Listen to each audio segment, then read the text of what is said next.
Bonjour à toutes et à tous et bienvenue dans Chine France le journal, votre émission quotidienne d'information sur la Chine en français sur Mandarin TV. Sans transition, voici les titres de l'actualité. Qui est Chun San-san, l'homme le plus riche de Chine?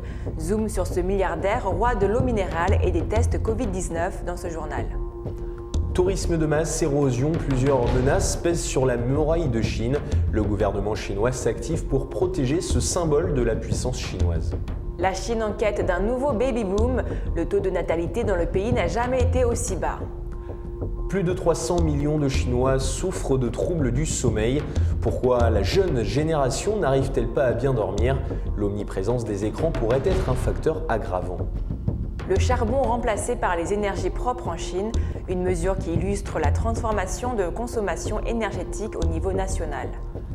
70% des grands lacs de Chine ont vu la clarté de leur eau s'améliorer depuis 2000. Cette étude témoigne des efforts du pays en matière de prévention et de contrôle de la pollution de l'eau.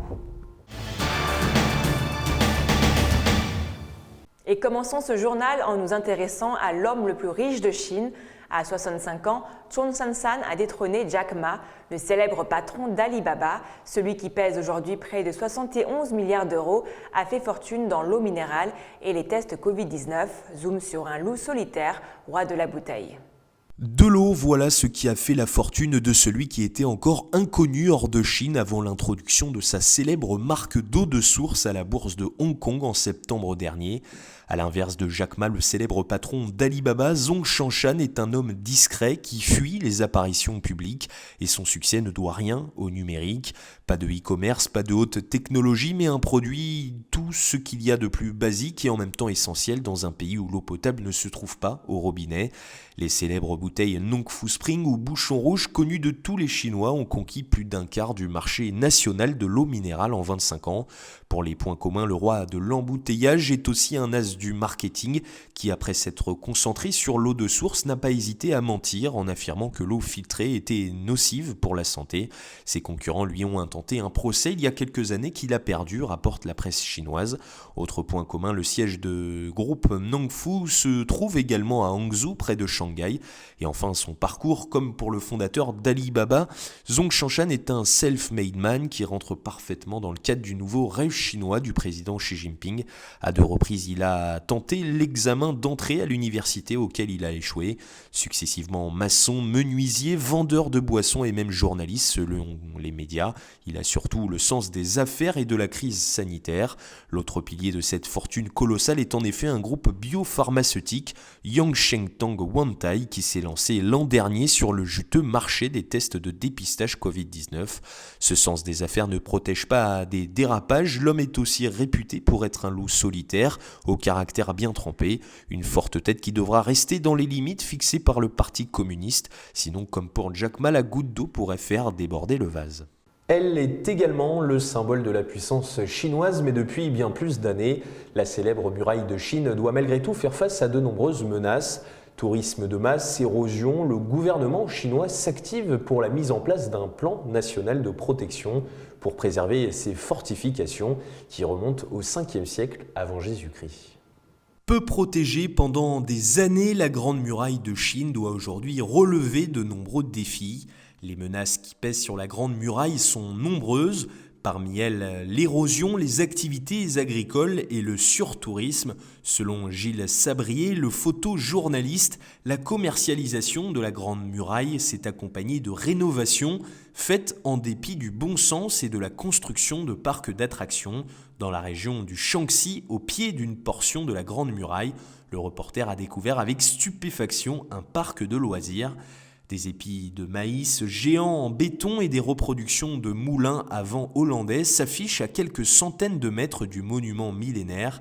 En janvier 2019, le gouvernement chinois a annoncé la mise en place d'un plan national de protection. On a enfin réalisé que les parties les plus anciennes de la Grande Muraille ont quasiment disparu. Donc il y a une urgence à préserver ces portions-là, qu'on trouve particulièrement à l'ouest du pays, ajoute Gilles Sabrier. Et puis maintenant, il y a un souci d'harmonisation des efforts de rénovation.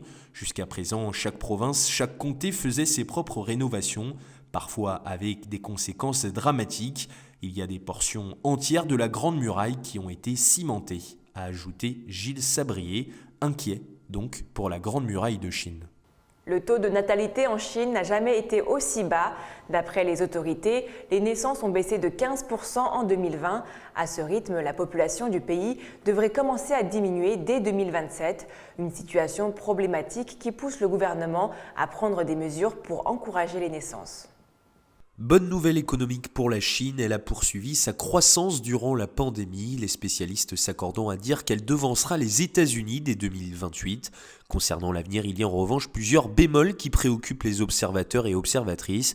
Ils sont au nombre de 3, la baisse progressive du nombre d'actifs et d'actives, le déséquilibre au niveau des naissances, il naît actuellement en effet 114 garçons pour 100 filles, et un vieillissement accéléré de la population qui en fait l'une des championnes du genre. D'après les autorités, les naissances ont baissé de 15% en 2020 par rapport à l'année dernière, rapporte le Washington Post. Le taux de natalité a atteint des fossés sans précédent dans le pays. À ce rythme, la population devrait commencer à diminuer dès 2027, d'après un calcul effectué par l'Académie chinoise des sciences sociales. Cette dernière fournit un autre chiffre préoccupant. À partir de 2025, plus de 20% des Chinois et Chinoises auront plus de 65 ans.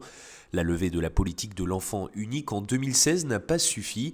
La Chine va devoir passer à la vitesse supérieure si elle souhaite conserver sa force de frappe.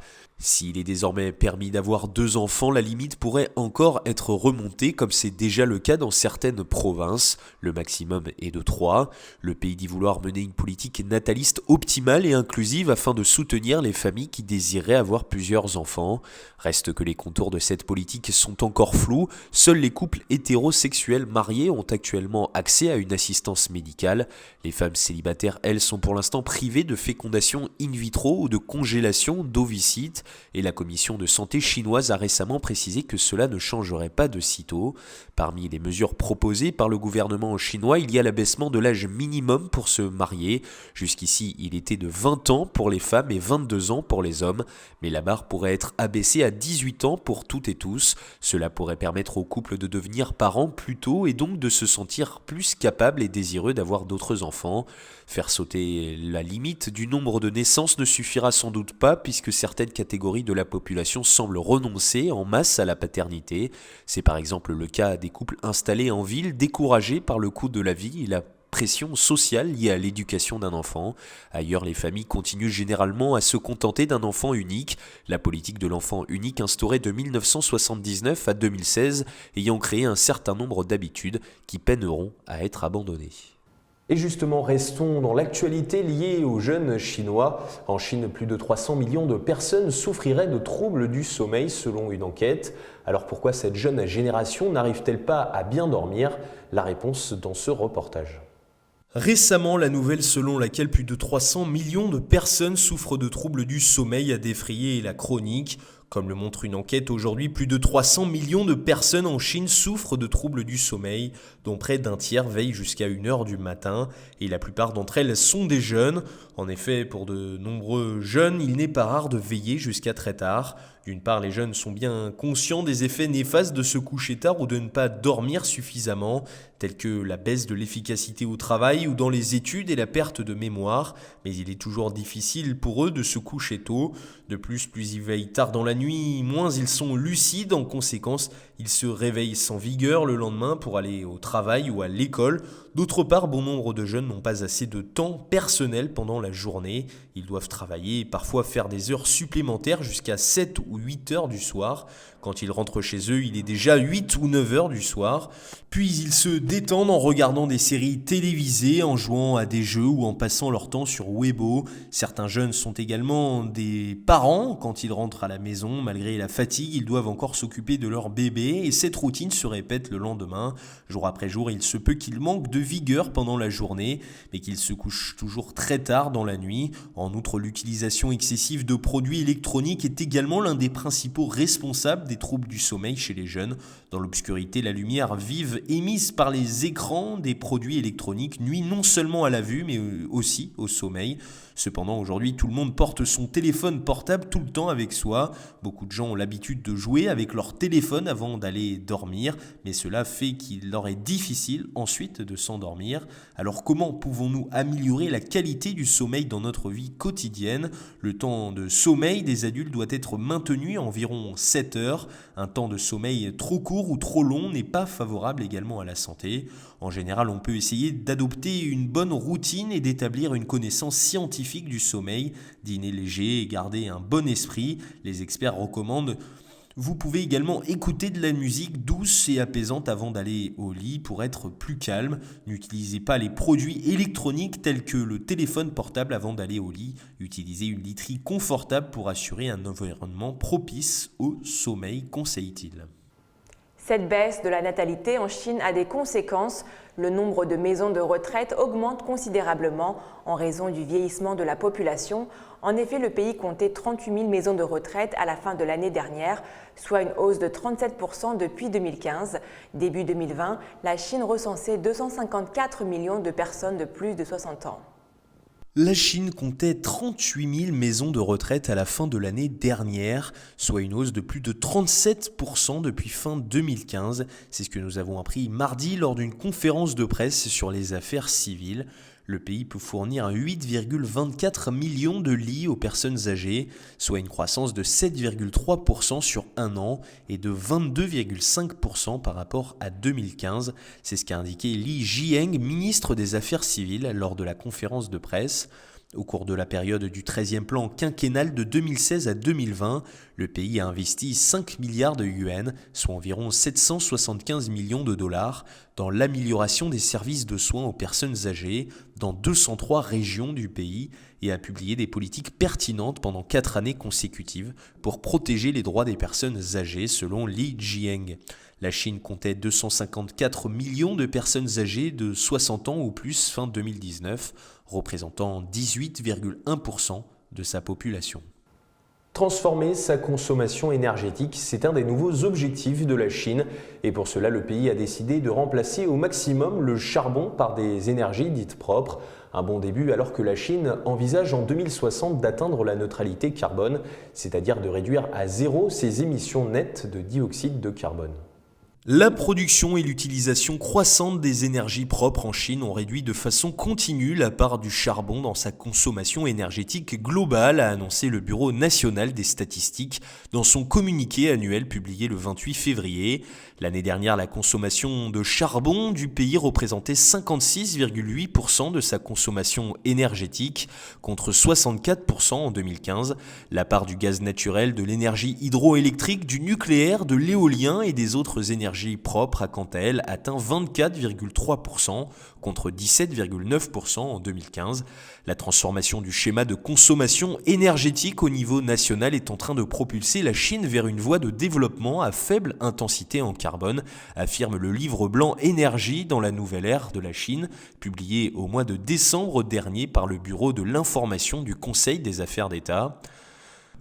En 2019, la Chine est parvenue à réduire son intensité en carbone, à savoir ses émissions de dioxyde de carbone par unité de PIB, de 48,1% par rapport à 2005. Cette baisse lui a permis d'honorer son engagement vis-à-vis de la communauté internationale de réduire son intensité en carbone de 40 à 45% d'ici 2020.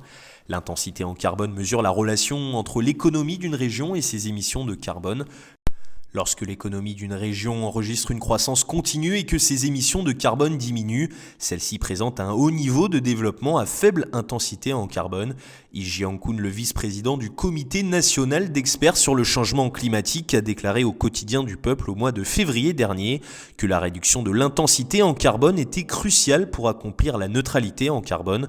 La Chine ambitionne d'atteindre en 2030 son pic d'émissions de dioxyde de carbone et d'accomplir d'ici 2060 sa neutralité en carbone, c'est-à-dire de réduire à zéro ses émissions nettes en dioxyde de carbone. Ces objectifs ont été annoncés au mois de septembre dernier lors du débat général de la 75e Assemblée générale des Nations Unies. Afin de remplir ces objectifs, l'administration nationale de l'énergie a annoncé qu'au cours de la période du 14e plan quinquennal de 2021 à 2025, la Chine développerait l'utilisation des énergies propres et privilégierait les énergies non fossiles et le gaz naturel comme principaux moteurs de la croissance économique. Et justement, les résultats des bonnes actions écologiques commencent déjà à se faire ressentir. Une récente étude menée par l'Académie chinoise des sciences a montré que 70% des grands lacs de Chine ont vu la clarté de leur eau s'améliorer depuis 2020. Selon Zhang Bing, directeur de la recherche, l'amélioration de l'environnement écologique environnant a probablement contribué à cette hausse. Selon Zhang Bing, le directeur de l'équipe de recherche et chercheur à l'Institut de recherche sur l'information aérospatiale de l'Académie chinoise des sciences, l'eau de 71% des 165 lacs chinois qu'elle surveille est devenue plus claire, 36% d'entre eux ayant même vu un changement remarquable en termes de clarté de l'eau. Les lacs de Chine ayant constaté une augmentation de clarté la plus significative sont principalement situés sur le plateau Qinghai-Tibet dans l'ouest du pays, a expliqué Zhang Bing, ajoutant que l'augmentation des niveaux d'eau locaux et l'amélioration de l'environnement écologique environnant ont probablement contribué à cette hausse. Par exemple, l'indice Forel-Hull du lac Namco, situé sur le plateau, est passé de 4,4 en 2000 à 3,9 en 2018, a déclaré Zhang Bing, affirmant que la transparence de l'eau du lac avait augmenté de plus de 2 mètres dans cette période. L'indice FUI indique la variabilité de couleur et le changement de qualité de l'eau naturelle, allant de 1 à 21, 1 étant le meilleur et 21 le pire. L'étude a également révélé que la transparence de l'eau de certains lacs et réservoirs dans les régions de l'Est du pays s'était légèrement améliorée au cours des 20 dernières années. Ainsi, Zhang Bing a déclaré que le FUE du réservoir du Xinjiang dans la province de Zhenjiang à l'est de la Chine, également connu sous le nom de lac Mille-îles, est passé de 8,1 en 2000 à 7,4 en 2018 et sa transparence de l'eau a augmenté de 0,2 mètres. La croissance modérée montre que les efforts de la Chine en matière de prévention et de contrôle de la pollution de l'eau ont fonctionné dans une certaine mesure, en particulier dans le contexte de l'urbanisation et de l'industrialisation rapide au cours des dernières décennies, a-t-il souligné. En général, la transparence de l'eau des lacs dans les zones occidentales de la Chine est supérieure à celle des régions orientales, a montré l'étude, qui a également noté que de nombreux lacs avec une clarté d'eau relativement faible, un FUE supérieur à 12 et une transparence inférieure à 0,5 mètres sont situés dans le nord-est, ainsi que dans les cours moyens et inférieurs du fleuve Yangtze. Cela était en partie dû à l'eutrophisation de l'eau locale ou à la quantité de sédiments ou de matière organique contenue dans l'eau, a expliqué Zhang Bing. À l'échelle mondiale, l'eau de 69% des 1049 grands lacs et réservoirs étudiés était devenue plus claire entre 2000 et 2018. Seulement 31%, principalement répartis dans les zones arides du monde, étaient moins transparentes. L'étude s'est basée sur des images satellitaires de télédétection et des bases de données mondiales sur la qualité de l'eau, ainsi que sur des données d'observation sur le terrain et de collecte de données par l'équipe de Zhang Bing. Ces résultats de recherche ont été publiés en ligne en janvier dans Scientific Data, une revue scientifique dépendant de Nature Research. C'est la fin de notre journal. Merci à tous de nous avoir suivis. Et n'oubliez pas de vous abonner à notre chaîne YouTube et de cliquer sur la petite cloche en bas à droite de notre vidéo pour ne rien rater des dernières nouveautés de Mandarin TV. Très belle journée ou très belle soirée sur Mandarin TV.